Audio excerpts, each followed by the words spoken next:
কিছুদিন আগে যে নির্বাচনটা গেল, সেখানে জামাতে ইসলামের আমির জামাতে ইসলামরা তারা কিন্তু দাঁড়াইছে নির্বাচনে, এবং এই নির্বাচনটা হচ্ছে একটা গণতান্ত্রিক নির্বাচন, তাই না?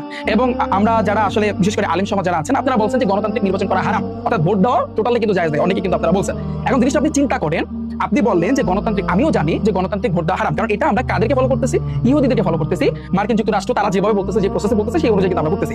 আমরা যদি এখন এই মুহূর্তে বাংলাদেশে বলি যে বাংলাদেশে আমরা আসলে খেলাফত প্রতিষ্ঠা করবো, তাহলে কি আদৌ কি সম্ভব?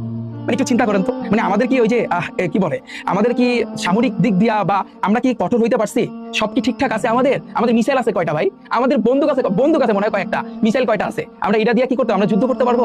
তো একটা জিনিস চিন্তা করেন, আমরা যদি আমাদের এই দেশটাকে যদি খেলাফত প্রতিষ্ঠা করতে চাই, তাহলে সেক্ষেত্রে আমাদের প্রথম করণীয় হচ্ছে আমাদের সামরিক দিক দিয়া মানে হচ্ছে একেবারে কঠিনভাবে শক্ত করতে হবে এই দিকটাকে।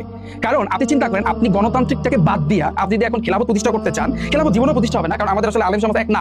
আলেম সমাজ যদি এক হইতো তাহলে অবশ্যই প্রতিষ্ঠিত হইতো। আচ্ছা, এখন আপনি যদি ধরেন সাপোজ আপনি চান এখন খেলাফত প্রতিষ্ঠা করতে চান, কিন্তু আপনি যখনই চাইবেন যদি কোনোভাবে এটা মানে হচ্ছে মার্কিন যুক্তরাষ্ট্র বা তারা যদি এটা কোনোভাবে জানা যায় একটা মিসাইল আপনি তো উড়ে যাবেন, তাহলে আপনি কি মানে খেলাফত কি প্রতিষ্ঠা করবেন? আপনাকে তো নিষেধাজ্ঞা দিয়ে বসায় রাখবে, তাহলে তারপর আপনি কোথায় যাবেন?